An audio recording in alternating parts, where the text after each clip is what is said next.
We have breaking news at the Pentagon. We are continuing to follow this big story right now. According to the Pentagon, the hazardous materials team is now scrubbing several locations inside the Pentagon's A-ring. That's the centermost location in that building. And this is a live look there now. So you can't see what they're doing on the inside. And again, I'm still working to find out when exactly this started. We know that there was an ex-post that said that units were, including their hazmat team, were currently operating at the Pentagon along with their Pentagon Force Protection Agency. That doesn't tell us exactly what they have found, but we do know, according to a source, that this is after systems detected a problem with the air quality in the building. So the air quality in that centermost part of the Pentagon, those offices, inside that structure, a device picked up some kind of biohazard scent. And the Pentagon source we've been talking to at Fox News says that they haven't found anything yet. There's no indication that this is nefarious. And there is a shelter in place for people close to that area of the Pentagon. So I would term that as, having been there, it's been many years I've been in that close, but my dad worked there for years. I can tell you that that's a lockdown situation. So no one in, no one out. And they want other people to stay away from that area of the building. And they are testing the air now in several locations to make sure whatever was detected was not a situation that can spread. So evacuating anybody out of that building. So we are watching for that. Our Lucas Tomlinson, we are rounding up our team right now. Our Lucas Tomlinson will be live at the White House just moments from now. But as you look at the structure, you can see the enormity. And on any given day, you have thousands of people inside the Pentagon. You have contractors coming in and out. I mean, it would be an untold number of people that would be gathered in meetings and that sort of thing inside this huge structure. So with a certain number of them on lockdown at the center point, and also if you can go back, and I don't know, this is file, but our live shots seem to have a better overhead view of the Pentagon. Yeah, you can see that open area in the center. And then all around that, in that first ring, are the offices that we're talking about. And then it just sort of spins on around, and it gets wider and wider and wider. Again, thousands of people. Lucas Tomlinson is live at the White House with more on this. Lucas, what are your sources telling you? Well, right now, Harris, we have a statement that just came out from the Pentagon, from Pentagon spokesman Sean Parnell. I'll read it for our audience. It says, quote, "The Pentagon has sophisticated systems to ensure the safety of the building and its occupants. These systems have detected an air quality issue necessitating precautionary measures until we determine its significance. The department is executing standard protection protocols, including a shelter in place for the affected area. Response teams are in place and ready to support the building." And we just learned from Arlington County Fire Department, they have, of course, anybody walking into the Pentagon, whether you work there, you've been cleared. The general public cannot just walk into the Pentagon, and certainly anyone carrying any hazardous material you would think would be detected. But tour groups, there are some tour groups that do go through the Pentagon. Those names, again, are scrubbed before entering the Pentagon. So right now, this appears to be an alarm. We have no confirmation that there's actually hazardous material inside the Pentagon. Ago. And when you go in, you bring up a wonderful point. It's also very hard to even get to the doors that lead into the inner sanctum area, where you would see, police force. You know, Secretary of War in those offices. And so getting into that area, you have to have a reason to be there. It's more than just them checking ID and all of that. But what can you tell me? And of course, you have served. And so I know you've been in and out of that building as well. What can you tell me about the A-ring at the Pentagon, which is where they first detected this hazmat scent through, and what they're looking at right now, whether or not it's nefarious or something naturally occurring and just too much of it? If you have a picture of the Pentagon, Harris, to share with our audience, the A-ring is the most closest to the center of the Pentagon.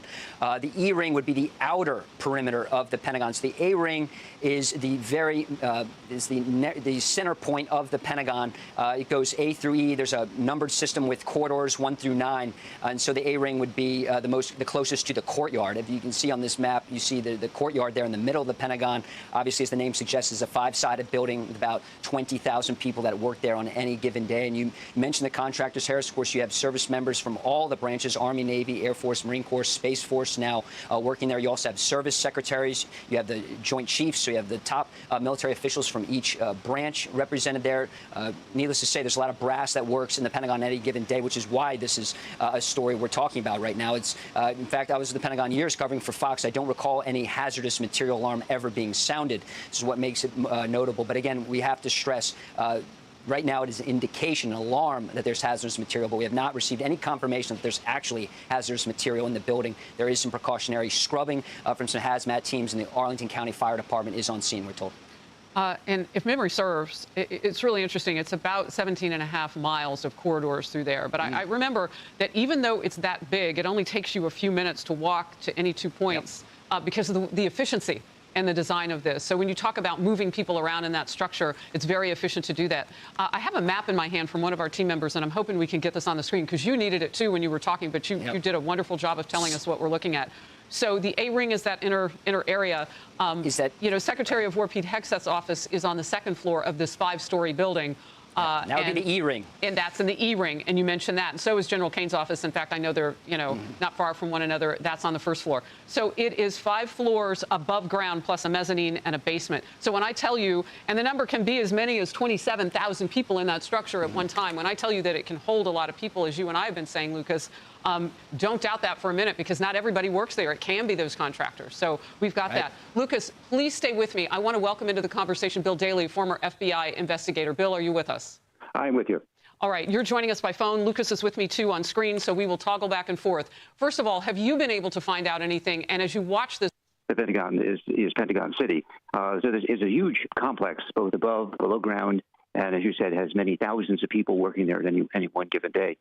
I would probably say, as having worked more so in the private sector and looking at facilities after 9/11, I don't know specifics and certainly wouldn't speak about them if I knew about them, about the Pentagon. But I would just say broadly is that many buildings, including government buildings, have put in sensors to detect any biological, chemical type of weapons, whether it be coming through air systems, whether they be released by some other mechanism within the building. Certainly that was the concern after 9/11 when we saw kind of anthrax being sent to various news organizations. So a lot of focus was given on how to detect these. So we don't know at this point whether or not this was just a sensor that perhaps had been triggered for some other miscellaneous reason or unrelated to an actual contamination, or whether it was something else that was some way brought into the facility, gotten into the facility somehow and released. So we're still waiting for all that. But I think what it does go to show us is that how effectively and efficiently that they're working on being able to safeguard people, to deal with the issues at hand.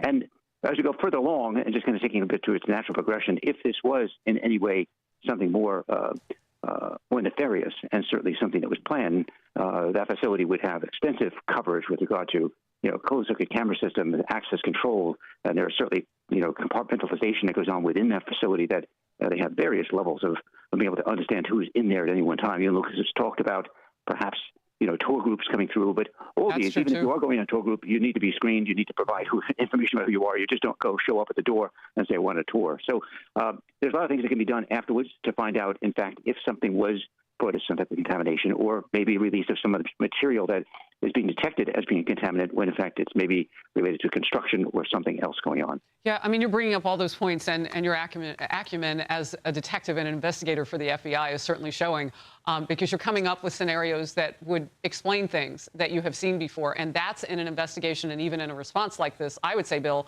really where you start. You want to just, first of all, take off the checklist all the things you've seen and what it could be that we know that we could be looking for, and then you're going to go deeper and look for other things. Be sure to like and subscribe for all the Fox News latest on YouTube, and catch full shows streaming now on Fox 1.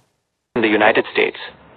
Core offerings: news and commentary. The network features a mix of traditional news reporting, political talk shows, and opinion-based programs. Multimedia presence. In addition to its television channel, Fox News operates a popular website, a mobile app, and various podcasts covering politics, business, world news, and weather. Streaming services. Through the FOX1 platform, viewers can stream live and on-demand content from Fox News, Fox Business, and Fox Sports, among other networks. Live Now from Fox. This is a separate dedicated streaming service that focuses on raw and unfiltered breaking news and live events with limited commentary. Reputation and content. Fox News has long been identified with a conservative perspective and is frequently cited as being supportive of the Republican Party and associated political figures such as Donald Trump. This alignment has made it a focal point in discussions about media bias, with critics often characterizing it as an advocacy organization, while its supporters view it as a primary source for viewpoints that are underrepresented in other major media outlets. This link provides direct access to the official Fox News YouTube channel, where you can find clips, interviews, and recent segments from their broadcast programs.